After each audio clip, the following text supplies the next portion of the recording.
परमेश्वर का धन्यवाद हो अच्छे जीवन साथी के लिए, अच्छे कलीसिया के लिए, अच्छे लोगों के लिए जिनके बीच में मैं पाई जा रही हूँ। और परमेश्वर का ये अनुग्रह है, दया है, करुणा है कि आज इतने बारिश और इतने सारी चीज़ जो हमारे आसपास हो रही थी उसके बावजूद भी हम लोग सुरक्षित हैं। हालेलुया, आमीन। तो आज जो मेरा आदेश है, आज जो मैं वचन लाने जा रही हूँ, जो परमेश्वर ने काफ़ी समय से मेरे अंदर रखा था, और इस बात का जिक्र मैंने जब यूथ कनेक्ट हो रहा था उस वक्त भी मैंने जब पहला प्रचार किया था, मैंने कहा था कि परमेश्वर मुझे ध्यान या मेडिटेशन के बारे में कुछ सिखा रहे हैं, और जब मैं इसे सीख जाऊंगी पूरी तरह से तो नहीं, फिर भी क्योंकि ये एक ऐसा चीज़ है जो आप लंबे समय तक करते हैं और तब आप उसका परिणाम भी देखते हैं। इसका परिणाम, जब मैं इस मैसेज को तैयार कर रही थी तो परमेश्वर ने मुझे बहुत सारी ऐसी चीज़ें दिखाई जो मैं अनजाने में कर रही थी, और परमेश्वर ने मुझे दिखाया कि जो चीज़ मैं कर रही थी वो ध्यान ही करना था। हालेलुया। तो आज जो हम लोग मेडिटेशन या ध्यान करने के विषय में जानते हैं, हम लोग मसीह के देह में जो थोड़ा सा जानकारी दिया गया है उसकी वजह से हम कई मसीही जो हैं वो बहुत से गलत चीज़ों में हैं और बहुत से गलत, एक तरह से बोले तो दुनिया के धोखे में हैं, जिसके वजह से वो जो ज्ञान उनको मिला है उन चीज़ों को वो लोग अडॉप्ट कर लिए हैं या अपना लिए हैं जो बाइबल की ओर से नहीं है। तो एक ऐसा ज्ञान जो उन्होंने, दुनिया ने या संसार ने हमें दिया है, वो सीधा नरक की ओर से आता है। देखिए, अगर आप बाइबल में पढ़ेंगे और जितने लोग तैयारी किए होंगे आज के क्विज के लिए, आपने इस आयत को ज़रूर पढ़ा होगा। पहला तीमुथियुस उसका 4:1 बाइबल स्पष्ट रूप से बताती है। देखिए यहाँ क्या लिखा है, परंतु आत्मा स्पष्टता से कहता है कि आने वाले समयों में कितने लोग भरमाने वाली आत्माओं और दुष्ट आत्माओं की शिक्षाओं पर क्या करेंगे, मन लगाकर क्या करेंगे, विश्वास से वो बहक जाएंगे। तो आज इसी शिक्षा के द्वारा जो हम लोग देख रहे हैं, और यही कारण है क्यों मसीह के देह में आज बहुत सारी ऐसी चीज़ें हैं जो आ गई हैं जो परमेश्वर के वचन की ओर से नहीं है। तो हम देखते हैं कि बहुत सारे ऐसे मसीही हैं जो इन सिद्धांतों को ले आए हैं कलीसिया में या फिर मसीह के देह में, और ऐसी कुछ चीज़ें हैं। पिछले कुछ दिनों में जब मैं अपने कॉलेज में पढ़ा रही थी उसमें मैंने एक पोयम पढ़ा था। वो जो पोयम जब मैं पढ़ रही थी उसके बारे में मैं जब बच्चों को समझाना था इसके बारे में और जब पढ़ने लगी तो मैंने देखा कि वो जो पोयम है वो उसी संसार के सिद्धांतों से लिया गया था, और यही चीज़ हम कहाँ सिखा रहे हैं, कॉलेज में, यूनिवर्सिटी में सिखा रहे हैं। तो मुझे लगा कि ये सारी चीज़ें जो यहाँ आ रही हैं और इसे बहुत सारे लोग अपना रहे हैं, और मसीही भी ऐसा करते हुए पाए जाते हैं। एक मेडिटेशन है जिसको हम लोग बोलते हैं ट्रांसेंडेंटल मेडिटेशन, मतलब आप इस तरह से ध्यान लगाते हैं। अगर आपने योगा के बारे में सुना होगा तो आप योगा जो हम लोग आज फिटनेस के लिए सोचते हैं कि हम लोग इससे अपने शरीर को स्वस्थ रखेंगे, लेकिन जब आप उसके नींव तक जाएंगे और उसका गहरे रूप से अध्ययन करेंगे तो आप पाएंगे कि इसका जो नींव है वो राक्षस को किस तरह से पूजा किया जाता था उस पे आधारित है।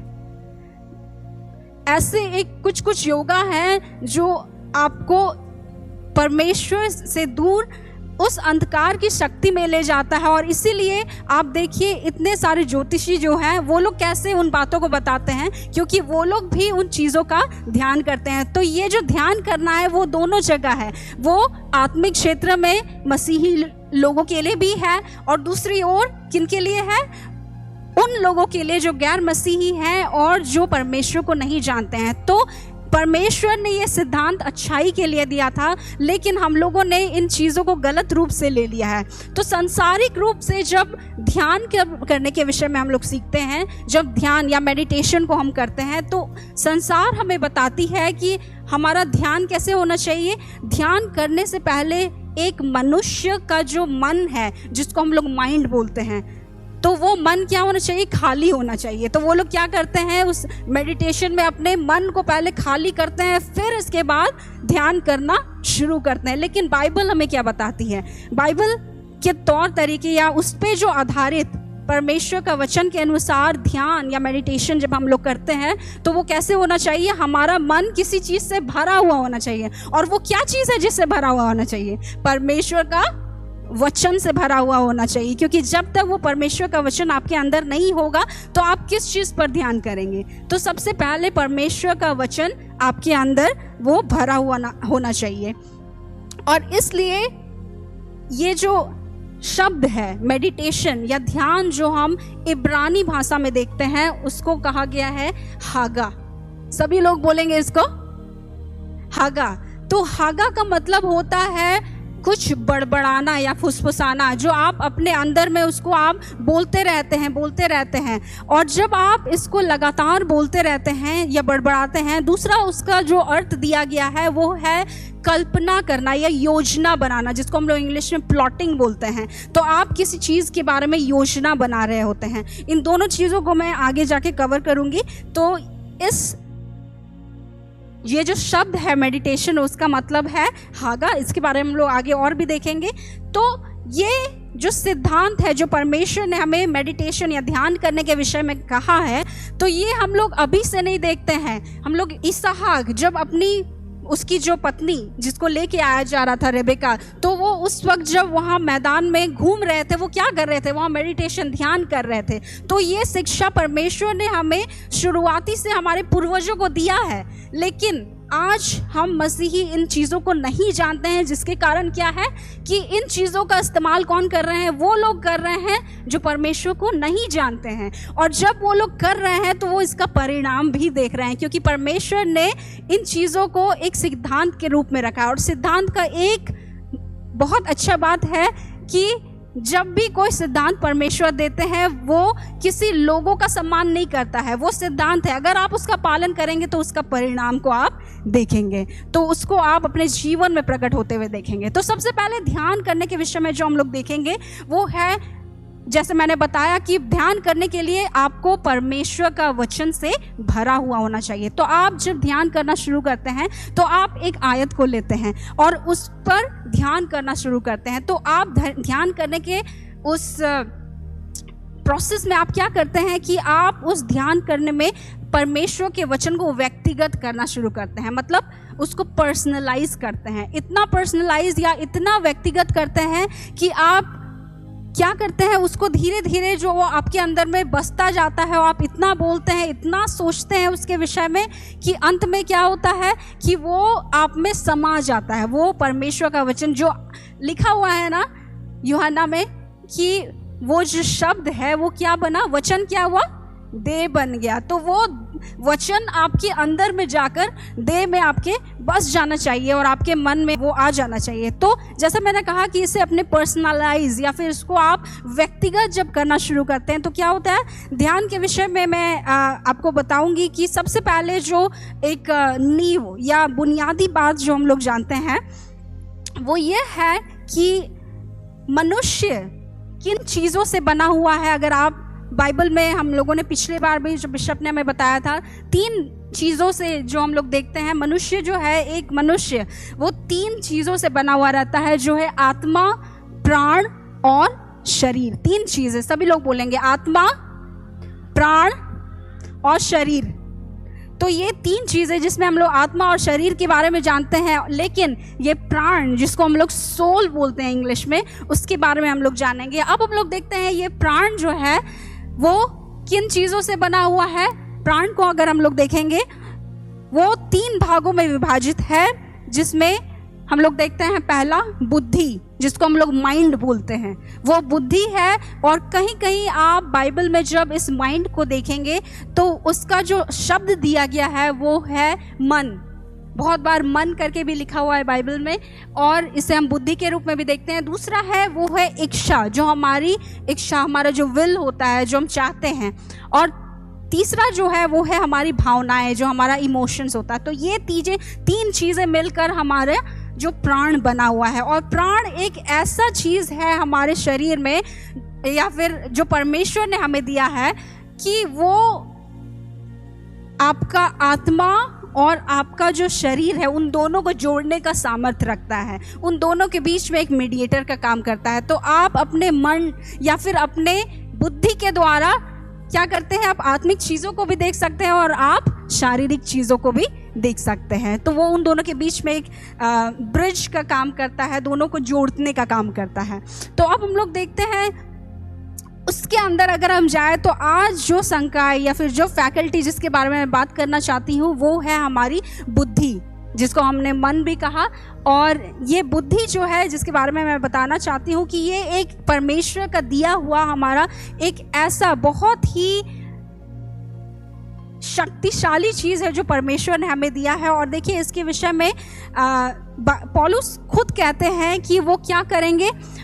देखिए यहाँ लिखा, हमारे प्रभु यीशु मसीह के द्वारा परमेश्वर का धन्यवाद हो, इसलिए मैं आप किससे परमेश्वर की सेवा करूँगा, बुद्धि से। तो आप बुद्धि से भी परमेश्वर की सेवा कर सकते हैं। यीशु मसीह ने मत्ती उसका 22 उसका देखेंगे 37 में कहा कि उसने उससे कहा, तू परमेश्वर अपने प्रभु से अपने सारे मन से, जिसको मैंने कहा कि ये मन कहीं कहीं आपका हृदय है और कहीं कहीं आपका बुद्धि है। तो यहाँ पे हाँ माइंड है, तो सारे मन और सारे प्राण से और अपनी सारी किसे बुद्धि से क्या करना, प्रेम करना। तो आप परमेश्वर को अपनी बुद्धि से भी प्रेम कर सकते हैं और ये परमेश्वर ने हमारे लाभ के लिए दिया है। तो हम लोग जैसे ही देखते हैं और एक और आयत हम लोग देखेंगे, रोमियो उसका 12:2, यहाँ पे लिखा हुआ है, इस संसार के सदृश ना बनो परंतु क्या, तुम्हारे मन के नए हो जाने से। तो ये जो इंग्लिश में यहाँ पे शब्द मन का दिया हुआ है वो दिया हुआ है रिन्यूइंग योर माइंड। माइंड मतलब आपका जो बुद्धि है, तो आपका जो दिमाग है उसके नए हो जाने से क्या करे, हो जाने से तुम्हारा चाल चलन भी क्या हो जाए, बदलता जाए, जिससे तुम परमेश्वर की भली और भावती और सिद्ध इच्छा अनुभव से मालूम करते जाओ। तो फिर हम लोग देखते हैं इस विषय में कि ये जो बुद्धि है, आप जब क्या आप इस शब्द का मतलब जानते हैं, जिसको हम लोग हिंदी में मन फिराना बोलते हैं, इंग्लिश में इस शब्द को बोलते हैं रिपेंटेंस।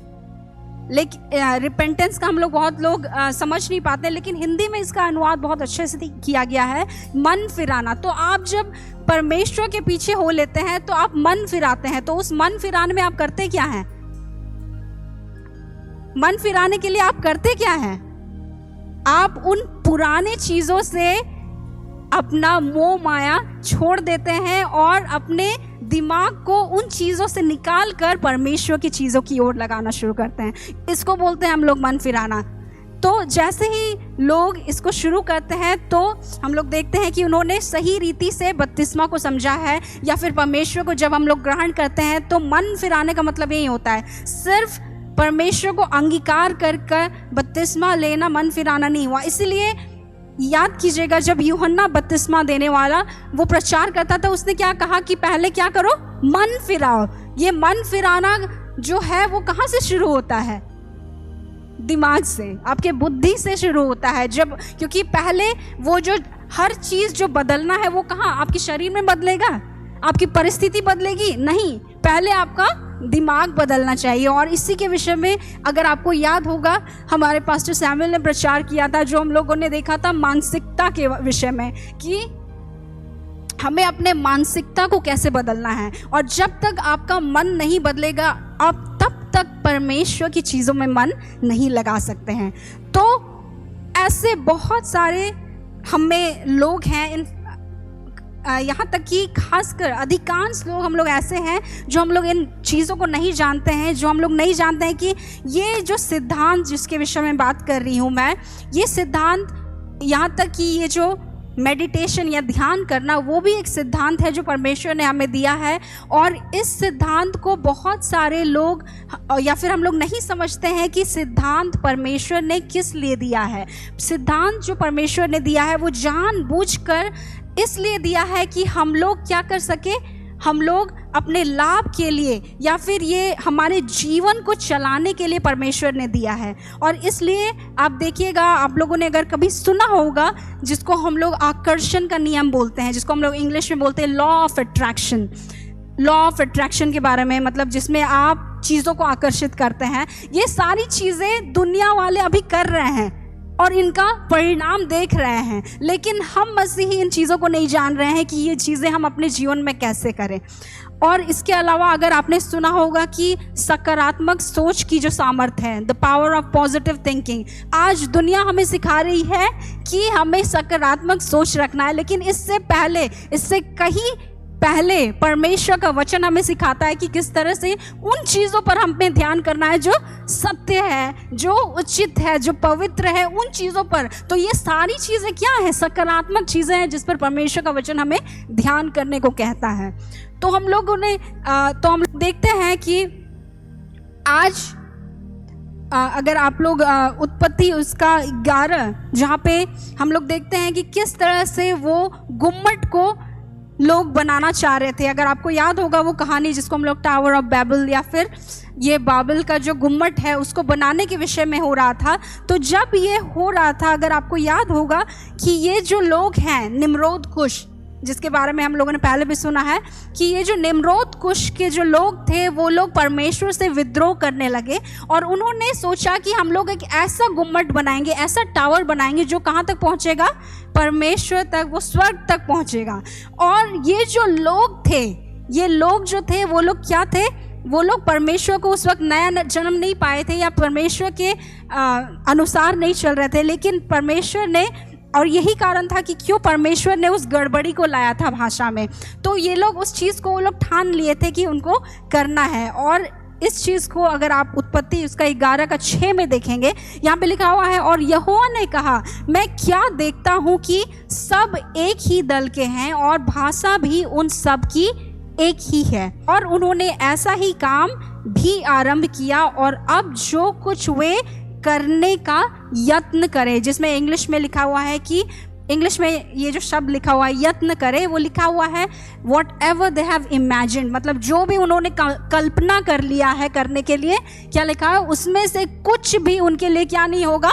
अनहोना नहीं होगा। तो कोई भी, यहाँ तक कि परमेश्वर खुद समझ गए थे कि जो उन्होंने सोच लिया है करने के लिए, तो वो क्या होगा? वो कोई नहीं रोक सकता है इनको करने से। इसलिए परमेश्वर को खुद आना पड़ा और उस चीज़ को रोकने के लिए क्या करना पड़ा?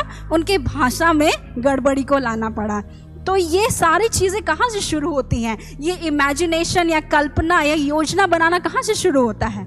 हमारे दिमाग से, हमारे बुद्धि से शुरू होता है। तो हर चीज़ जो परमेश्वर ने जो ये चीज़ दिया है हम लोग के लिए, हमारे अच्छे के लिए दिया है। तो इसीलिए आप देखते हैं कि बहुत सारी चीज़ें जो हम लोग आज दुनिया में होते हुए देख रहे हैं, हम लोग सोचते हैं कि जो लोग मसीह को नहीं जानते हैं, जो परमेश्वर से प्रेम नहीं करते हैं, वो उस सफलता को पा रहे हैं, लेकिन हम मसीह क्यों नहीं पा रहे हैं? क्यों? क्योंकि वो भी उसी सिद्धांत को मान रहे हैं, भले ही वो परमेश्वर को नहीं जानते हैं। देखिए, हमारे सबसे गिरे हुए अवस्था में भी हम लोग किसके स्वरूप में बनाए गए हैं? परमेश्वर के स्वरूप में बनाए गए हैं। परमेश्वर का जो नेचर है, उनका जो हर एक स्वभाव है, वो एक इंसान में, एक मनुष्य में है। और हमारे अंदर जो हम लोगों ने बहुत बार बिशप से सुना है कि हमारे अंदर किसका डीएनए है? परमेश्वर का। तो हमारे अंदर जो डीएनए है वो परमेश्वर का है। तो ये जो व्यक्ति संसार में जो परमेश्वर को नहीं जान रहे हैं अभी तक, उनके अंदर भी वही परमेश्वर का स्वरूप, वही स्वभाव है। और यही कारण है कि वो क्या कर रहे हैं? उन चीज़ों को कर रहे हैं और उन चीज़ों का परिणाम को देख पा रहे हैं। तो अगर आप वचन के अनुसार देखें कि ध्यान करना क्या है, या फिर वचन पे हम लोग जब भी ध्यान लगाते हैं, इसलिए हम लोग हमेशा जब भी लिखते हैं मेडिटेशन के बारे में, तो हम लोग क्या लिखते हैं कि मेडिटेशन ऑन स्क्रिप्चर, मतलब हम लोग वचन पर ध्यान लगाते हैं। तो जब आप वचन पर ध्यान लगाना शुरू करते हैं तो आप क्या करते हैं कि वचन पर ध्यान लगाना परमेश्वर के उस आयाम को देखना है जिसे आप अपने जीवन में प्रकट होते हुए देखना चाहते हैं। तो उदाहरण के लिए, यदि आप अपने जीवन में परमेश्वर की करुणा को देखना चाहते हैं, परमेश्वर की भलाई को देखना चाहते हैं, तो आप क्या करेंगे? आप बाइबल लेंगे और बाइबल से उन आयतों को निकालेंगे जहाँ पे परमेश्वर की करुणा और उसकी भलाई के विषय में कहा गया है, और आप उन चीज़ों के साथ बैठते हैं और आप तब तक उस चीज़ों पर ध्यान देते हैं। और आप याद रखिएगा कि ये जो आप ध्यान लगा रहे हैं ये एक दिन में नहीं होने वाला है कि आज आप एक दिन बैठे आप ध्यान लगा रहे हैं और फिर आप कल से उसको परिणाम होते हुए देखने लगेंगे। नहीं, परमेश्वर का वचन कहता है कि हम परमेश्वर की आत्मा के द्वारा उस महिमा में अंश अंश करके बदलते जाते हैं। अंश अंश करके मतलब धीरे धीरे थोड़ा थोड़ा करके बदलते जाते हैं। तो इस थोड़ा थोड़ा को बदलने के लिए आपको लगातार हर दिन परमेश्वर के वचन में ध्यान लगाना होगा। अगर आपको याद होगा कि हम लोगों ने जो सुबह आयत पढ़ा भजन संहिता उसका 1 का 2 जो पढ़ा था उसमें क्या लिखा हुआ था, अगर आप उसको लिखे हैं या फिर आपके पास है तो आप उसको निकाल सकते हैं। यहाँ पे लिखा हुआ था कि परंतु वह तो यहोवा की व्यवस्था से क्या रहता है, प्रसन्न रहता है और उसकी व्यवस्था पर कब कब ध्यान करता है। देखिए यहाँ लिखा हुआ है कब कब ध्यान करता है, कब कब, जोर से बोलेंगे कब कब, रात और दिन। मतलब आप एक बार ध्यान करके उसको छोड़ नहीं सकते हैं। आप परमेश्वर के वचन पर दिन रात ध्यान करते हैं। उससे पहले हम लोग यहोशुआ में भी हम लोगों ने पढ़ा कि वो उस पर रात दिन ध्यान करेगा। उसके अलावा अगर आप भजन संहिता उसका 119 उसका 97 उसको देखेंगे तो वहाँ पे भी लिखा हुआ है। देखिए यहाँ क्या लिखा हुआ, आहा मैं तेरी व्यवस्था से कैसी प्रीति रखता हूँ, दिन भर मेरा ध्यान उसी पर क्या रहता है, लगा हुआ रहता है। तो आपको जो ध्यान करना है, सबसे पहला बात जो आपको समझने की ज़रूरत है कि जब आप परमेश्वर के वचन पर ध्यान करना शुरू करते हैं तो वो आपको क्या करना है, दिन रात दिन भर आपको उस पर ध्यान करना है। अब यहाँ ध्यान से मेरा मतलब ये नहीं है कि आप हर काम को छोड़कर परमेश्वर के वचन को लेकर, हाँ कभी कभी आपको इस चीज़ के लिए भी समय निकालना चाहिए जो आप हर एक चीज़ों को छोड़कर परमेश्वर के लिए बैठते हैं। वो खासकर हम लोग तब करते हैं जब हम लोग उपवास और प्रार्थना करते हैं। काफ़ी बार आज हमारा जो उपवास और प्रार्थना होता है, अगर आप बाइबल की रीति से देखें तो उपवास और प्रार्थना जो होता है वो आपका इस तरह से होना चाहिए कि आप वो जो समय है, उपवास का मतलब क्या हुआ है, सिर्फ आपको खाना से परहेज करना है, नहीं, आपका जो भोजन है वो आप शारीरिक भोजन से आत्मिक भोजन में बदल देते हैं। तो आप उस समय उस भोजन को नहीं करके परमेश्वर का जो वचन है उस भोजन को ले रहे होते हैं। तो आपको उस वक्त बैठकर परमेश्वर के वचन पर ध्यान करना होता है। तो जब आप दिन रात कुछ समय आप ऐसा ले सकते हैं करने के लिए, जब आप प्रार्थना उपवास कर रहे हैं, अपना व्यक्तिगत उपवास प्रार्थना करते हैं। और उसके अलावा जब आप ऐसे ध्यान करते हैं तो काफ़ी बार क्या होगा कि आप जब परमेश्वर के वचन को पढ़ेंगे तो अब परमेश्वर का जो एक वचन है, अब इसके बारे में मैं आपको बताऊंगी कि कैसे अलग अलग तरह से हम लोग ध्यान को करते हैं। तो उसमें से एक ध्यान जो हमारा होता है वो होता है कि हम लोग परमेश्वर के वचन को जब पढ़ते हैं उसमें हमारा कहीं ध्यान जाता है और उस चीज़ के बारे में हम लोग दिन रात सोचना शुरू करते हैं, और इस तरह का भी ध्यान होता है। उसके अलावा आप जानकर जिस विषय में, जैसे मैंने कहा कि आप परमेश्वर की जिस आयाम को, जिस डायमेंशन को अपने जीवन में देखना चाहते हैं, प्रकट होते हुए देखना चाहते हैं, उन चीज़ों पर आप ध्यान करना शुरू करते हैं। तो अगर आप अपने व्यवसाय मतलब अपना बिजनेस का जो है उसको बदलना चाहते हैं तो आप परमेश्वर के उन वचनों को देखना शुरू करेंगे। यदि आप विवाह के विषय में ध्यान करना चाहते हैं तो आप और आप देख रहे हैं कि आपके विवाह में देरी हो रहा है तो आप परमेश्वर के उन वचनों पर ध्यान करना शुरू करते हैं। और इसके बाद जो आप देखते हैं कि सबसे पहला बात जो है कि वो जो आप वचन देख रहे हैं वो सबसे पहले आपकी जो आत्मा और आपकी दिमाग है उन दोनों में बस जाना चाहिए। और सबसे पहले आप देखिएगा कि आप जब भी ध्यान करना शुरू करेंगे, जिस तरह से यहाँ पे 3 यूहन्ना उसका 1 का 2, अगर यहाँ आप देखेंगे यहाँ पे लिखा हुआ है, हे प्रिय मेरी यह प्रार्थना है कि जैसे तू कौन सा उन्नति करता है, कौन सा, आत्मिक उन्नति, जैसे तू आत्मिक उन्नति कर रहा है वैसे ही तू सब बातों में उन्नति करे और भला चंगा रहे। तो उन्नति कहाँ से शुरू होगी, आत्मा से पहले शुरू होगी। तो आप आत्मिक उन्नति करना शुरू करते हैं। कैसे करते हैं?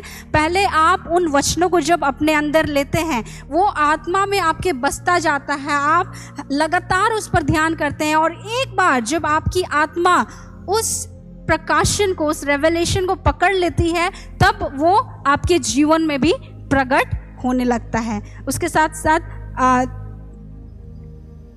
एक और आयत हम लोग देखेंगे, पहला तिमोथियुस उसका 4:15।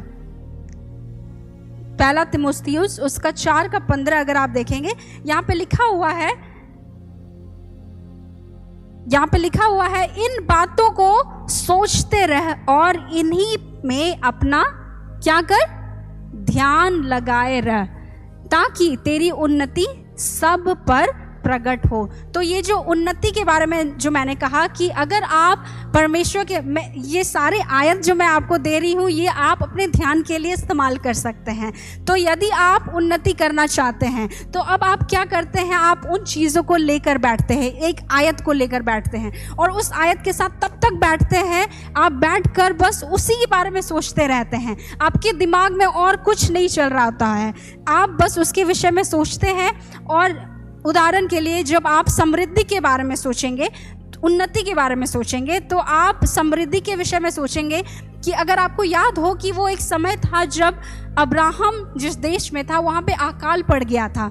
उत्पत्ति उसका 13 में आप देखिएगा कि उस समय उस देश में अकाल पड़ गया था, और जब अकाल पड़ गया था तो अब आप सोचते हैं कि मेरा जो, अब आपके जीवन में अकाल कैसे पड़ा होगा? हो सकता है कि आपका जो बिजनेस है वो चल नहीं रहा है, हो सकता है कि आपके जीवन में जो कार्य परमेश्वर का होना है वो हो नहीं रहा है, तो आपके जीवन में अकाल पड़ गया है। आप उस आयत के साथ बैठते हैं, आप कुछ देर तक ध्यान करते हैं, आप सोचते हैं कि परमेश्वर आपका वचन कहता है कि अब्राहम जिस देश में था वहाँ अकाल पड़ा था, इसहाक ने वहाँ पर बोया और उसने 100 गुना काटा। तो आप सोचिए कि एक जगह जहाँ अकाल पड़ा हुआ है, अकाल का मतलब क्या होता है? वहाँ पे बारिश नहीं हो रही है, उस समय के अनुसार वहाँ पे बारिश नहीं हो रही थी, तो फसल उपजाना संभव नहीं था। तो आप सोचिए एक ऐसे जगह में जहाँ पे अकाल पड़ा हुआ है, कोई कैसे जोतता है और कैसे बोता है, और बोता भी है तो कितना गुना फल लाता है? 100 गुना फल लाता है। तो अब आप सोचते हैं कि परमेश्वर, चाहे मेरे जीवन में अकाल पड़ जाए, लेकिन आपने कहा था कि ये इसहाक के साथ हुआ था तो ये मेरे साथ भी होगा, तो मेरे जीवन में भी। अब आप धीरे धीरे इसके बारे में सोचने लगते हैं। आप जैसे जैसे इसको सोचते हैं, आप इसके बारे में सोचते हैं, आप बहुत सारे आयतों को एक के साथ एक सबको कनेक्ट करते हैं, एक नेटवर्किंग की तरह आपके सामने में ये बन जाता है कि हाँ, इसीलिए परमेश्वर ने ये किया था, अच्छा ऐसे हुआ था। आप सारी चीज़ों को देखना शुरू करते हैं, और तब वो क्या होता है, आप उसमें इतना खो जाते हैं कि अब आपको पता चलेगा कि वो आपके अंदर में बस रहा है, और धीरे धीरे उन चीज़ों को आप क्या करने लगते हैं? ग्रहण करने लगते हैं। और तब एक समय आता है जब आप पूरी तरह से आप उसको समझ जाते हैं, वो प्रकाशन आपके अंदर आ जाता है, तो अब आप क्या करना लगते हैं? दूसरा जो मैंने आपको बताया था वो क्या था? वो जो शब्द मैंने मेडिटेशन के बारे में बताया था, हागा, मतलब बड़बड़ाना। तो आप धीरे धीरे उन वचनों को बोलने लगते हैं, और आप बोलने लगते हैं कि परमेश्वर, आपका वचन कहता है कि आपने मेरे सर को तेल से मला है, मेरा जो कटोरा है वो उमड़ रहा है, मैं जीवन भर। आप अपने उस आयत को, मतलब आपके अंदर परमेश्वर का इतना सारा आयत जो आपने पढ़ा हो वो अचानक आने लगेगा, और इसी को जो हम लोग रेमा सब कहते हैं वो यही है कि आप परमेश्वर के वचन को पढ़ना शुरू करते हैं, और बहुत सारे ऐसे वचन परमेश्वर आपको देता जाता है। आप पढ़ने लगेंगे, यहोवा मेरा चरवाहा है, मुझे कुछ घटी ना होगी। तो आप जब इसे पढ़ते हैं तो आप सोचते हैं कि परमेश्वर का वचन कहता है कि मेरे जीवन में कोई घटी नहीं होगी। तो आप जब इसको सोचते हैं कि आप कहीं भी जाए, आप यदि अमेरिका चले जाएं, आप दूसरे शहर में जाएं, दूसरे देश में चले जाएं, आप कहीं भी चले जाएं, मेरे जीवन में घटी नहीं होगी, और आप ऐसे सोचना शुरू करते हैं। तो ये सारी चीज़ें क्या हो रही है? आपकी आत्मा में बसते जा रही हैं, और जैसे जैसे ये आपके आत्मा में बसती है, आप इन चीज़ों को प्रकट होना आपके जीवन में देखना शुरू करेंगे। हालेलुया। तो परमेश्वर का धन्यवाद करें कि आज परमेश्वर ने हमें चैट जीपीटी या गूगल सर्च इंजन दिया है, जहाँ पे आप कोई भी आयत जिस पर ध्यान करना चाहते हैं, आप वहाँ एक आयत लिखें, यहाँ तक कि आप अगर फ़ोन में अपने बाइबल को यूज़ करते हैं, वहाँ पे एक सर्च करके होता है, वहाँ पे आप बस एक वचन, अगर आप मेडिटेशन के बारे में भी जानना चाहते हैं, आप समृद्धि के बारे में जानना चाहते हैं, आप करुणा के बारे में, भलाई, परमेश्वर के आशीष के बारे में जानना चाहते हैं, कुछ भी आप एक शब्द को लिखें, उससे जुड़ी हुई जितने आयतें हैं, 20 आयतें, 25 आयतें, जितनी जुड़ी बाइबल में आयतें हैं, वो सर्च इंजन आपको ला के देता है। तो परमेश्वर का धन्यवाद हो कि परमेश्वर ने ये टेक्नोलॉजी हमें दिया है। तो इस टेक्नोलॉजी को हम लोगों को अपने किसके लिए, अपने लाभ के लिए इस्तेमाल करना है। तो अब जब आप ध्यान करना शुरू करते हैं, तो ये ध्यान करने में आपकी 3 चीज़ें हैं जो इस्तेमाल होनी चाहिए, या फिर आप बोल सकते हैं इन 3 चीज़ों को शामिल करना चाहिए। सबसे पहला जो है वो है सुनना, जिसको हम लोग इंग्लिश में बोलेंगे हियरिंग। तो आप सुनते हैं। दूसरा जो है वो है बोलना, स्पीकिंग। और तीसरा जो है वो है कल्पना, इमेजिनेशन, जिस पर मैं आज ज़्यादा जोर देने वाली हूँ।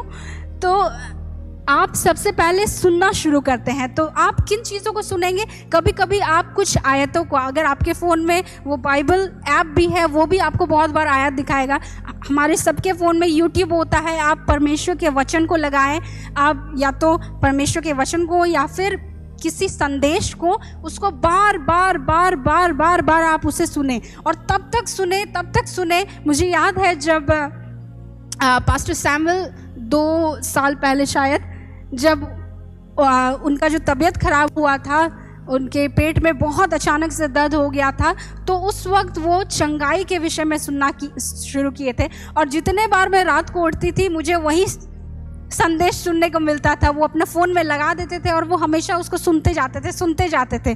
तो वो उसको इतना सुने कि वो चीज़ उनके अंदर में बस गया। तो अब जब आप इन चीज़ों को करना शुरू करते हैं, जब आप ध्यान करना शुरू करते हैं, इन चीज़ों को अपने अंदर लाना शुरू करते हैं, तो जैसे मैंने कहा कि ये जो लॉ ऑफ अट्रैक्शन है, आकर्षण का नियम, ये हम मसीहियों के लिए भी लागू होता है। क्योंकि ये परमेश्वर का जो वचन है वो कहता है कि आप जिन चीज़ों को देखते हैं वो आपके तरफ आकर्षित होने लगती हैं। जिन चीज़ों के बारे में आप बहुत सोचते हैं, तो आत्मिक क्षेत्र में हर एक आत्मा लग जाएगी कि वो चीज़ आप तक पहुंच पाए।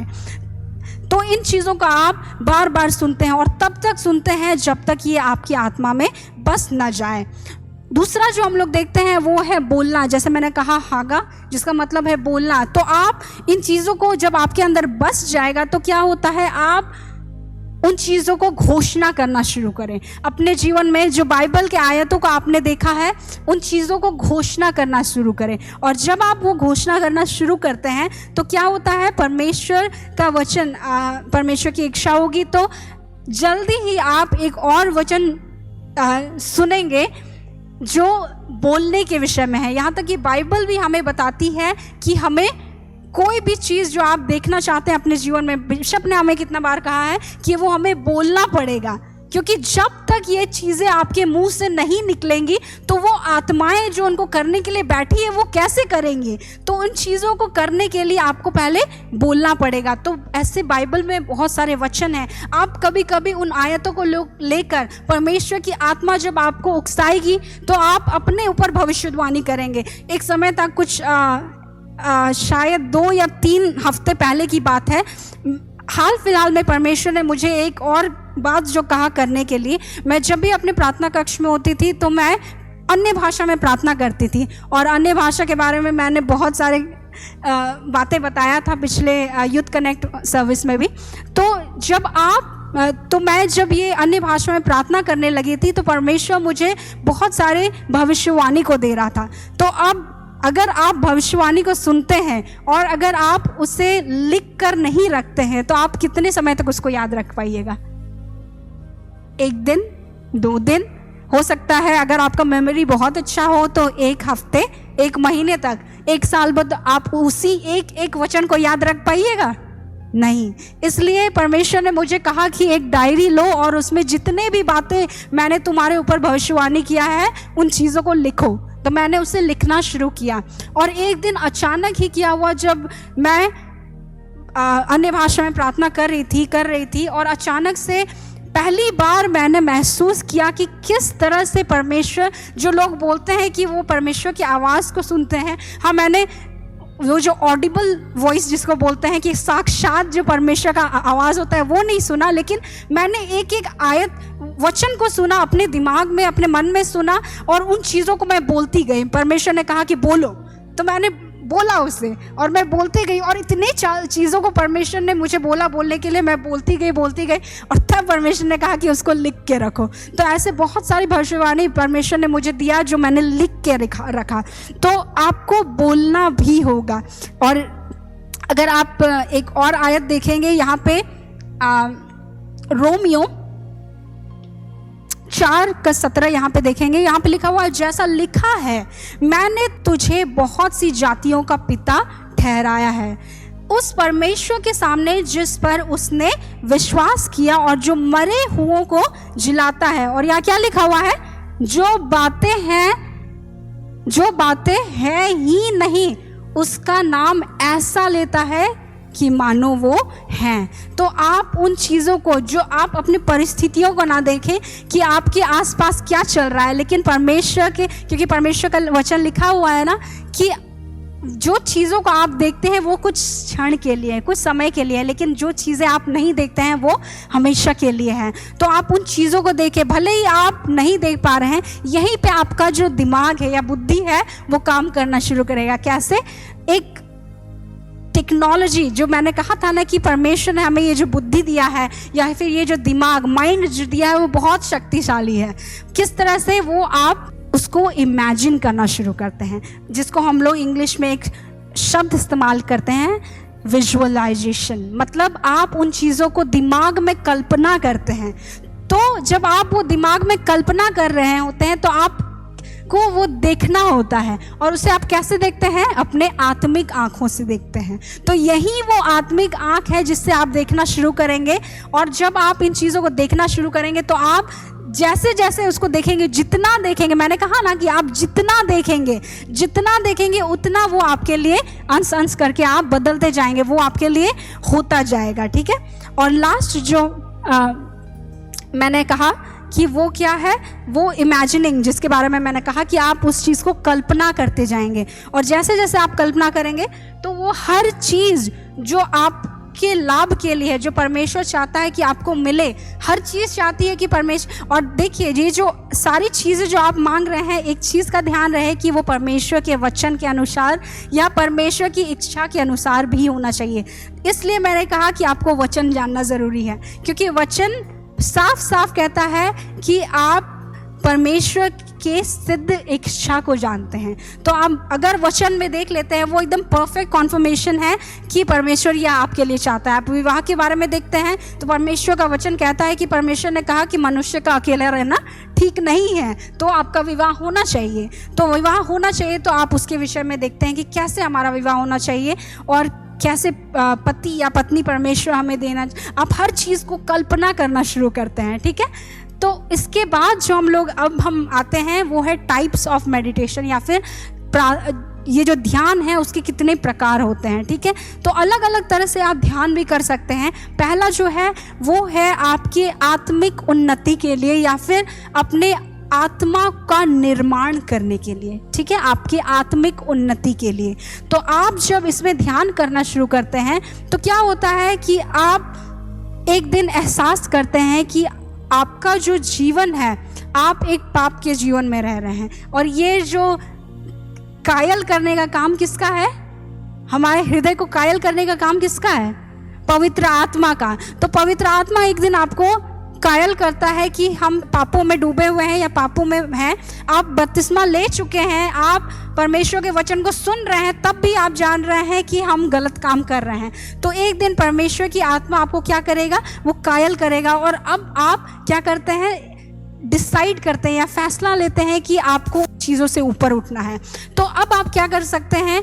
आप धार्मिकता, जिसको हम लोग राइचियसनेस बोलते हैं, या पवित्रता के ऊपर उस आयत को देखना शुरू करते हैं। आप उन आयतों को तब तक देखेंगे, देखते जाएंगे। जैसे मैंने कहा कि ये एक दिन में नहीं होने वाला है, आपको रात दिन इसको ध्यान करते रहना होगा। और रात दिन ध्यान करने का मतलब क्या होता है? वो आप इतना ध्यान करते हैं कि आप आंख बंद करके भी वचनों को बोलते हैं और उन वचनों को तब तक बोलते हैं, इतना बोलते हैं और एक दिन अचानक से पवित्र आत्मा की जो सामर्थ्य आप में आएगी और आपको उस पाप के ऊपर जीने का सामर्थ्य देगी। हालेलुया। दूसरा जो है, जो मैंने कहा, वो है जिस पर मैं आज जोर देने वाली हूँ, जिसको हम लोग बोलते हैं क्रिएटिव इमेजिनेशन। ठीक है, इसको हिंदी में हम लोग बोलते हैं रचनात्मक कल्पना, क्रिएटिव इमेजिनेशन। तो जैसे मैंने कहा कि परमेश्वर ने ये जो बुद्धि हमें दिया है वो इसलिए दिया है कि हम इसका इस्तेमाल कर सकें, और इसका इस्तेमाल हम लोग ध्यान करने में भी करते हैं। तो जैसे मैंने कहा कि आप बैठते हैं और आप उन चीज़ों के विषय में कल्पना करना शुरू करते हैं। ठीक है, तो आप इस बारे में अगर आपको याद होगा कि बिशप ने काफ़ी पहले एक बात बताया था कि उन्होंने हर चीज़ों को, और मुझे लगता है ये बिशप का सबसे फेवरेट टॉपिक है कि बड़ा देखो, बड़ा सोचो, है ना। हर चीज़ों में बड़ा बड़ा जो परमेश्वर ने हमें दिया है बड़ा देखने के लिए। तो ये जो बड़ा देखना है वो देखते कैसे हैं हम लोग? आखिर कैसे देखेंगे? आप कहाँ से देखेंगे? अपने इस आंखों से नहीं, अपने आत्मिक आंखों से। और वो आत्मिक आंख क्या है? आपका मन है, जब जिसको हम लोग बुद्धि या दिमाग कहते हैं। अब उस आत्मिक आंखों से आप देखना शुरू करेंगे। आप देखते हैं कि आपका बिजनेस नहीं चल रहा, आप अपनी परिस्थिति को ना देखें, लेकिन आप उन चीज़ों को देखें जो आप देखना चाहते हैं या फिर जो आप चाहते हैं कि परमेश्वर आपके लिए करे। तो यहाँ बिशप ने बताया था कि परमेश्वर ने इस भवन को, आराधना के भवन को, अपने आत्मिक आंखों से देखा था। उन्होंने पहले ही अपने दिमाग में वो सारी योजना को बना लिया कि किस तरह से ये भवन होगा, कितना गेट होगा, कहाँ होगा, कैसे होगा, सारी चीज़ों को बैठकर। इसी को मैंने कहा कि प्लॉटिंग, दूसरा जो इसका अर्थ है, हागा का दूसरा अर्थ है वो प्लॉट करना, मतलब योजना बनाना है।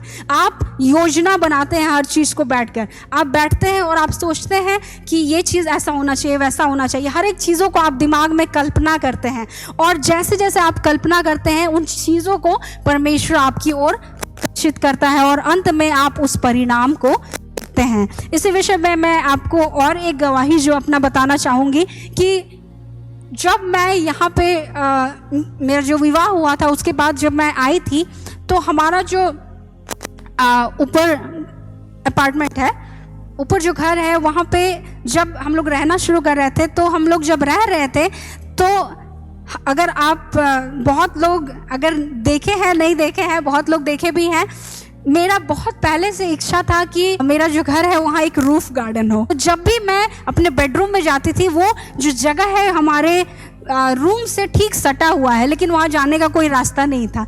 तो मैं हर दिन वहाँ पे बैठ के कल्पना करती थी, वो अपने दिमाग में। यहाँ तक कि मैंने अपने आईपैड में उसका एक चित्र बना के रखा था कि इस तरह से यहाँ ये होगा, वो होगा। हर एक चीज़ों को मैंने अपने उस आत्मिक आंखों से देखा। जब मैं वहाँ खड़ी होती थी तब मैं वहाँ देखती थी, उन चीज़ों को अपने आत्मिक आंखों से देखती थी। यहाँ पे ये गार्डन को ऐसे लगाएंगे, यहाँ पे वो बैठने का जगह होगा। हर एक चीज़ों को मैंने अपने दिमाग में कल्पना किया।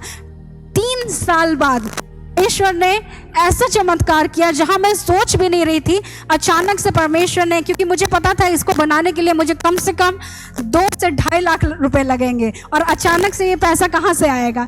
तो जैसे मैंने कहा कि आप उन चीज़ों को जब कल्पना करना शुरू करते हैं तो परमेश्वर की आत्मा उस आत्मिक क्षेत्र में हर एक चीज़ों को, इवन वो पैसों को भी आकर्षित करना शुरू करेगी कि वो आपके लिए उपलब्ध किया जाए। ठीक वैसे ही पास्टर सैमुअल जब स्टूडियो बनाने का सोच रहे थे, वो भी उन चीज़ों को कल्पना करते थे। वो सोचते थे कि ये सब चीज़ होगा, ऐसे होगा, वैसे होगा, और परमेश्वर ने उसके लिए भी उपाय किया। तो जब आप उन चीज़ों को कल्पना करना शुरू करते हैं तो अचानक वो पैसा आया, और जिस दिन वो पैसा आया था मैं फ़ोन पर भूल गई थी। और जैसे मैंने अपने जो सर है उनके फ़ोन से कॉल किया और इन्होंने मुझे फ़ोन में बताया कि तुम्हारे अकाउंट में पैसा आया है। तो वो पैसा कहाँ से आया कि मतलब उसका कोई स्कोप ही नहीं था आने का, लेकिन क्योंकि मैंने उन चीज़ों को कल्पना किया था, उन पर ध्यान किया था, तो परमेश्वर ने उस चीज़ को उपलब्ध किया, और वो रूफ गार्डन 1 महीने में बन के तैयार हो गया। तो परमेश्वर इस तरह से आपके लिए उपाय करेगा, इस तरह से आपकी हर एक मनोरथों को पूरा करेगा, क्योंकि परमेश्वर का वचन कहता है कि वो हमारे हृदय को जानता है और वो हमारे हर एक मनोरथों को क्या करेगा, पूरा करेगा। ठीक है, तो आप उन चीज़ों को देखना शुरू करते हैं और इस तरह से देखते हैं कि वो आपके लिए होने लगती हैं। और तीसरा जो हमारा है मेडिटेशन जो होता है वो आपके रेवलेशन या जिसको हम लोग प्रकाशन बोलते हैं उसके लिए होता है। तो बहुत बार अक्सर मैं जब बाइबल पढ़ती हूँ, हमारे आज बाइबल हम लोग इसलिए भी नहीं पढ़ पाते हैं क्योंकि हम लोग अक्सर जब बाइबल पढ़ते हैं हम उसे एक धार्मिक ग्रंथ के रूप में पढ़ने लगते हैं। तो क्या होता है, उस धार्मिक ग्रंथ के रूप में पढ़ने में बहुत सारा चीज़ मिस हो जाता है। आपका एक गोल रहता है कि आपको एक साल में, आजकल बाइबल रीडिंग प्लान भी आ गया है ना, कि आप एक साल में क्या करें, एक साल में बाइबल को पढ़ के पूरा करें, 2 साल में बाइबल को पढ़ के पूरा करें। लेकिन जब आप उसे कर ले, ये अच्छा है, ये आपको एक अनुशासन में लाता है कि आप हर दिन बाइबल पढ़ रहे हैं।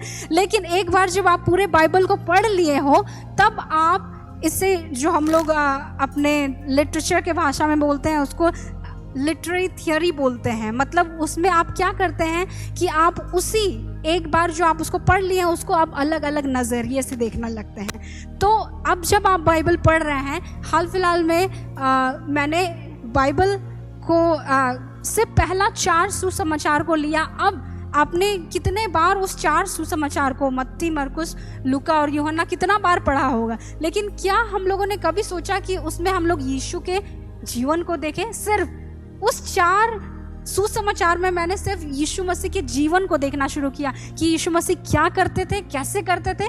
मतलब जिसको हम लोग बोलते हैं study of the life of Jesus. मतलब मैंने यीशु मसीह के जीवन के बारे में अध्ययन शुरू किया। तो ऐसे ही आप किसी एक, अगर आप अब्राहम के जीवन को देखना चाहते हैं, आप उसके जीवन के बारे में पढ़ना शुरू करें, तो आप उस पर धीरे धीरे क्या करते हैं, ध्यान देने लगते हैं। तो ये क्या करेगा, आपके दिमाग को खोलेगा और आपको प्रकाशन देना शुरू करेगा। अक्सर जब मैं बाइबल पढ़ती हूँ तो मैं बाइबल में कभी कभी 2 आयत से आगे बढ़ ही नहीं पाती हूँ। वो क्यों? क्योंकि किसी एक बार मैं पढ़ भी लेती हूँ, फिर परमेश्वर की आत्मा मुझे उस आयत में ले जाता है जहाँ मुझे ध्यान करना है। तो आप इसे प्रैक्टिस करके देखें, और जब आप इसे करके देखेंगे आप जानेंगे कि परमेश्वर की आत्मा किस तरह से आपके साथ काम कर रही है। तो आप जब उसे आप पढ़ना शुरू करेंगे तो परमेश्वर की आत्मा जैसे ही मुझे वहाँ ले जाती है, मैं वहाँ अटक जाती हूँ। क्यों? क्योंकि परमेश्वर उस आयत से मुझे कुछ सिखाना चाह रहा है। तो अगर हम उसे अनदेखा कर देते हैं तो वो प्रकाशन आपको नहीं मिलेगा। याद रखें, प्रकाशन बिना ध्यान के नहीं आता है, जिसको हम लोग इंग्लिश में बोलते हैं कि रेवलेशन जो है बिना मेडिटेशन के नहीं आता है। तो आप जब परमेश्वर के उस वचन को पढ़ना शुरू करते हैं, तो एक बार 2 उदाहरण मैं बताऊंगी किस तरह से परमेश्वर ने उस ध्यान को मेरे लिए, या फिर वो रहस्य मेरे लिए उजागर किया। हम लोगों ने अक्सर बाइबल में पढ़ा है और हम लोगों ने मूवी में भी देखा है। इस बात का मैंने जिक्र किया था हमारा जो लास्ट बाइबल स्टडी हो रहा था, उसमें बताया था मैंने कि किस तरह से हम लोग जब यीशु मसीह के इस मूवी को देखते हैं, जीसस मूवी को देखते हैं, वहाँ पे हम लोगों ने देखा था कि किस तरह से यीशु मसीह का जो पुनरुत्थान होता है, तो अगर आपको वो सीन याद हो कि वहाँ पे एक स्वर्गदूत आता है और वो स्वर्गदूत क्या करता है, वो जो बड़ा सा पत्थर है उसको क्या करता है, वहाँ से हटाता है, और तब यीशु मसीह वहाँ से निकल कर आते हैं। अब आप अगर आगे जाइएगा तो जरा सोचिए, यीशु मसीह जब पुनरुत्थान उनका हो चुका था, क्या उनको उस शरीर की जरूरत थी? वो उस शरीर में भले ही थे, वो सबको नजर आ रहे थे। याद है जब थोमा बाकी चेलों के साथ था, वो विश्वास नहीं कर रहा था कि यीशु मसीह को उन्होंने देखा है दोबारा, तो जी उठने के बाद देखा है। तो थोमा जब वहाँ बोल ही रहा था, वो बोल रहा था कि जब तक मैं उनके हाथ में अपनी उंगली ना घुसा लूँ उस छेद में, तब तक मैं विश्वास नहीं करूँगा कि वो जी उठा है। तो उस, अगर आप सीन को याद कीजिएगा, वहाँ पे जो यीशु मसीह आए थे, वहाँ साफ साफ लिखा हुआ है कि वो जो दरवाज़ा है वो बंद था, तो यीशु मसीह कैसे अंदर आए? तो क्या आप ज़रा सोचिए कि यीशु मसीह को उस स्वर्गदूत को वहां लाने की जरूरत थी, जिसे वो पत्थर हटाना पड़ता तब जब यीशु मसीह निकल के आता। जब वो एक गेट से आर पार हो सकता है, तो क्या वो उस पत्थर से आर पार नहीं हो सकता था? बिल्कुल हो सकता था। तो अब जब आप उस आयत को ध्यान से वहां पढ़ना शुरू कीजिएगा, वहां एक मिसिंग लिंक है। क्या है वो? कि वहाँ पे लिखा हुआ है ठीक पहले कि जब मरियम मगदलिनी, जो दूसरे दिन मरियम लोग थी, वो लोग जब वहाँ देखने के लिए, वो लोग सोच रही थी, अपने मन में सोच रही थी, वो लोग वहाँ दौड़ के तो जा रही थी भोर में कि वो लोग अपने परमेश्वर को, मतलब अपने प्रभु को देखना चाहती थी। तो अब वो लोग यीशु मसीह को जो देखना चाहती थी, वो लोग मन में सोच रही थी कि हमारे लिए वो पत्थर कौन लुढ़काएगा। तो अब आप जब देखना शुरू कीजिएगा, वो पूरा चित्र आपके सामने समझ में आएगा। वो जो पत्थर लुढ़काने के लिए स्वर्गदूत वहां मौजूद था, वो यीशु मसीह के लिए नहीं था। वो किसके लिए था? मरियम लोगों के लिए था, जो लोग सोच रहे थे कि हमारे लिए वो पत्थर कौन हटाएगा। तो वो स्वर्गदूत किसके लिए था वहां? वो सिर्फ उनके लिए था। और वो तब तक था जब तक उन्होंने वो बता नहीं दिया कि तुम किससे मरो हुए में उसको क्यों ढूंढ रही हो जो जीवित हो चुका है। और ठीक उसको बताने के बाद क्या हुआ, वहां से वो स्वर्गदूत चला गया, है ना। और दूसरा जो रहस्य एक बार जो परमेश्वर ने मुझे दिया था, जब हम लोग यरीहो के बारे में सीख रहे थे कि यरीहो का जो वो दीवार था वो कैसे गिरा था, तो बहुत बार मैं सोचती थी, मन में सोचती थी कि ये कैसे हुआ होगा, कैसे गिरा होगा। मैं इस पर बहुत चिंता कर रही थी।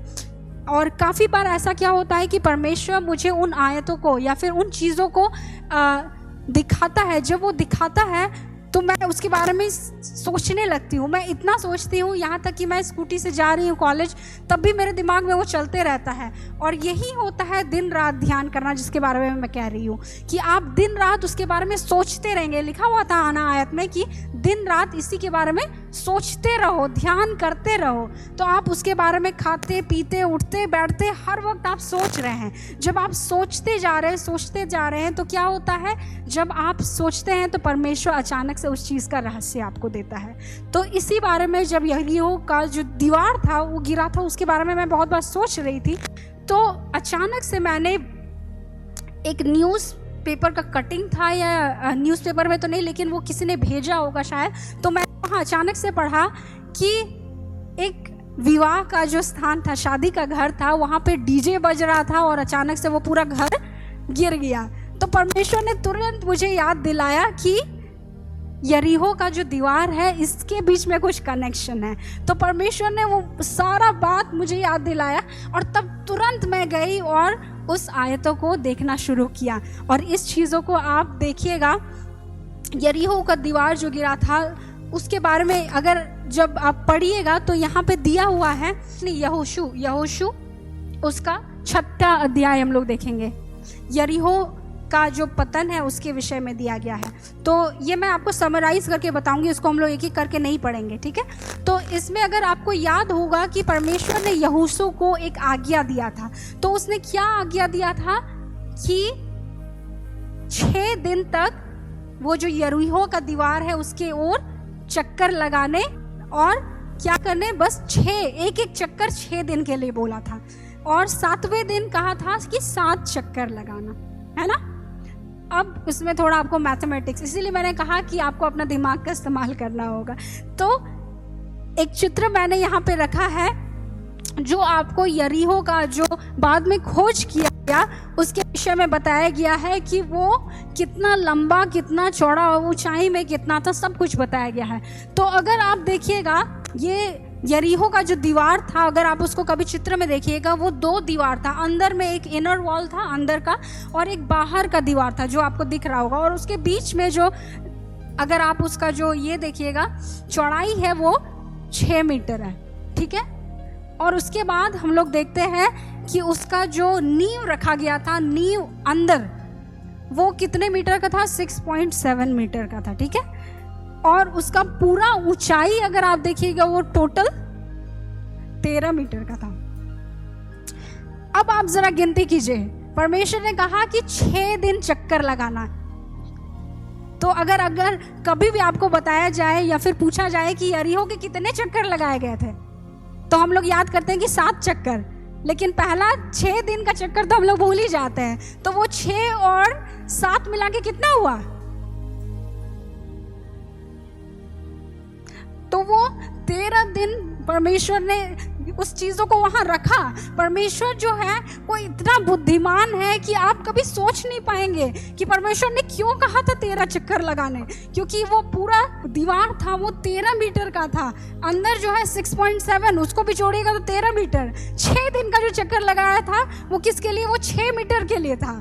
तो वो सारी चीज़ों को उन्होंने चक्कर लगाया, और साथ ही साथ परमेश्वर ने कहा वो तुरही को फूकने के लिए, है ना। तो आज जो बहुत सारे वैज्ञानिकों ने उन्होंने क्या किया है, साउंड एनर्जी जिसको हम लोग ध्वनि ऊर्जा बोलते हैं, तो उसका हम लोग इस्तेमाल करते हैं लोगों से लड़ने के लिए, अपने दुश्मनों से लड़ने के लिए, तोप को वो लगाने के लिए, तो आक्रमण के लिए उसको इस्तेमाल करते हैं ध्वनि ऊर्जा का। तो अब इस चीज़ को जो आज वैज्ञानिकों ने खोज किया है, परमेश्वर ने इसको यहोशू की किताब में दे दिया था, और ये जो इनका हथियार था वो वही ध्वनि ऊर्जा था कि, और इसी से मेरा दिमाग कनेक्ट हुआ कि परमेश्वर ने, मैंने उस कटिंग में देखा था कि ये क्या हुआ था, वो डीजे जो बज रहा था उसका साउंड से क्या हो गया, वो पूरा घर गिर गया। तो आप ज़रा सोचिए 6 दिन तक लगाया गया चक्कर, और वो जो साउंड एक बार में इतने सारे लोग एक बार में उसको जब बजाए तो वो क्या हुआ, वो पूरा एक बार में धंसा। उससे पहले अगर आपको याद होगा, हम लोगों ने साइंस में पढ़ा है इस चीज़ को जब हम लोग हाई स्कूल में थे या मिडिल स्कूल में थे, कि जब एक सिपाही ब्रिज के पास आता है उन्हें कहा जाता है कि वहाँ कदम ताल नहीं करने के लिए। क्यों? क्योंकि जब कदम ताल करते हैं तो क्या होता है, वहाँ कंपन पैदा होता है, वाइब्रेशन पैदा होता है, जिससे वो जो ब्रिज है, वो पुल है, वो गिर सकता है।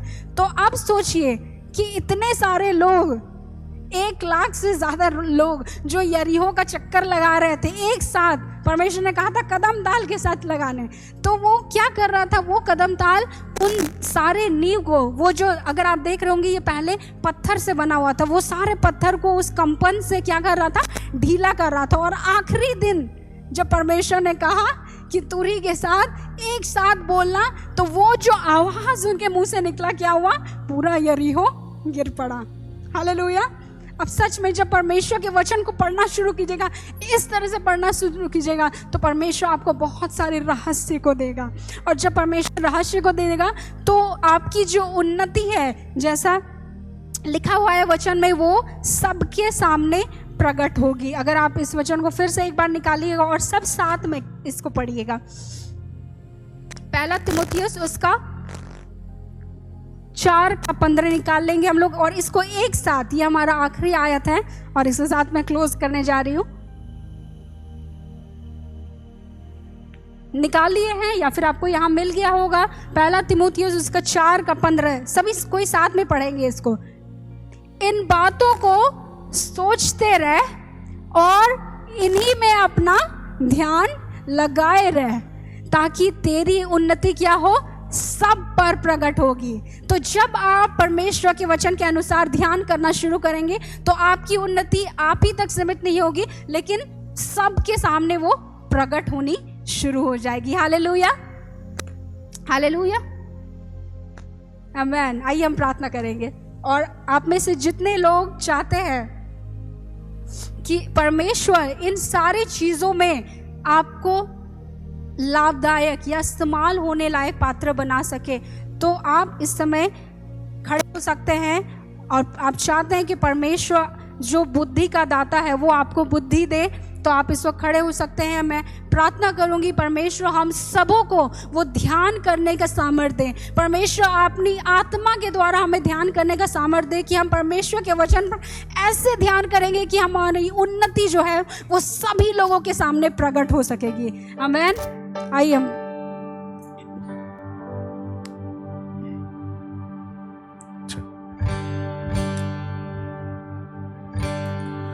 जो सत्य है,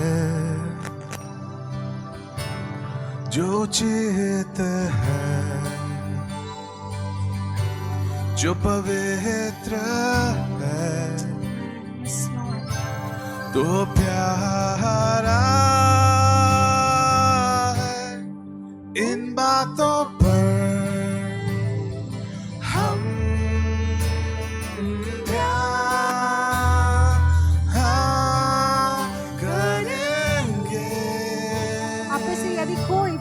अपना जीवन प्रभु यीशु मसीह को देना चाहते हैं और अपना मन को फिराना चाहते हैं, आप आगे आ सकते हैं।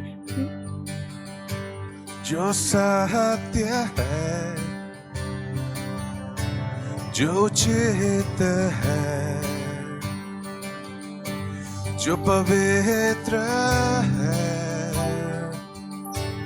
जो प्यारा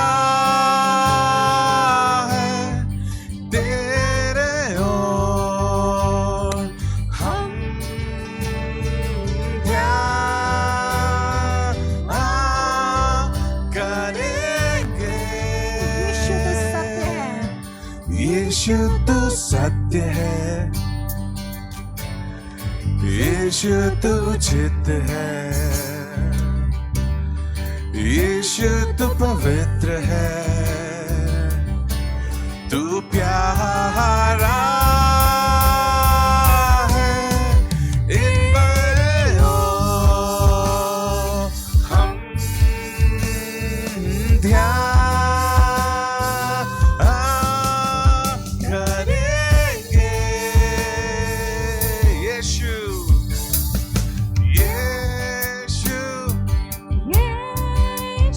कौन है तेरे समान? सचमुच यीशु कौन है तेरे समान? यीशु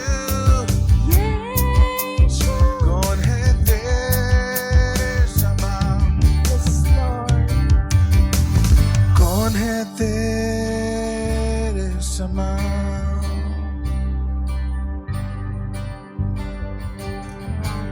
Whatever is true, whatever is right, whatever is pure, whatever is lovely, we will fix our thoughts on you.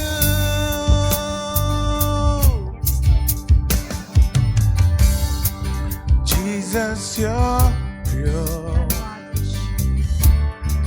Jesus, you're right. Jesus, you're and you are lovely. We will fix our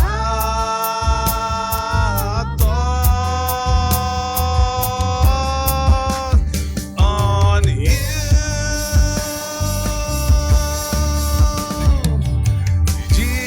Jesus, who is like you? Jesus, who is like you? Who is like you? सच में पिता, कौन है तेरे समान? कोई नहीं है तेरे समान प्रभु। पिता आज हमें सामर्थ्य दे, आज हमें वो आत्मा दे, हमें प्रकाशन की आत्मा को दे, वो रहस्य की आत्मा दो कि हम पिता आपके वचन पर ध्यान करने पाए।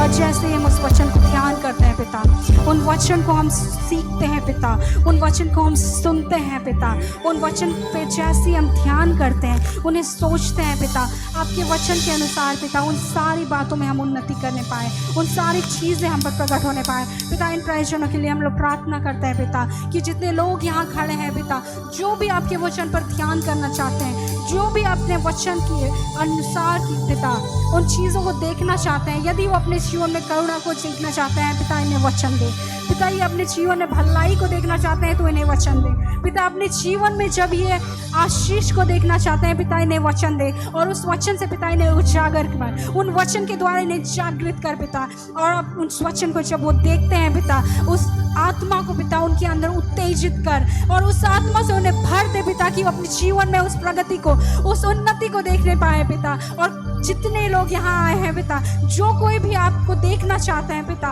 वो आपको उन चीज़ों में प्रकट होते हुए देखने पाए पिता।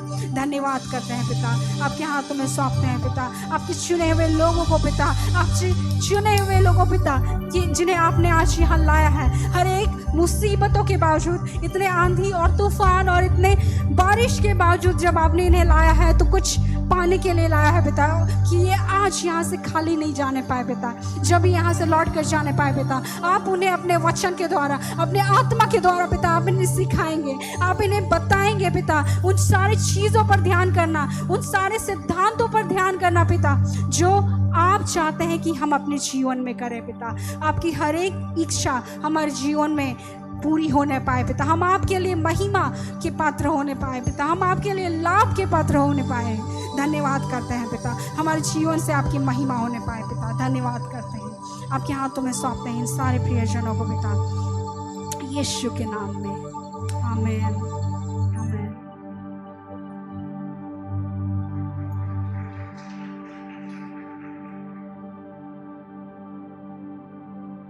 Hallelujah, hallelujah. कितने लोग आशीषित हुए आज। सच में मैं परमेश्वर को धन्यवाद देना चाहता हूं।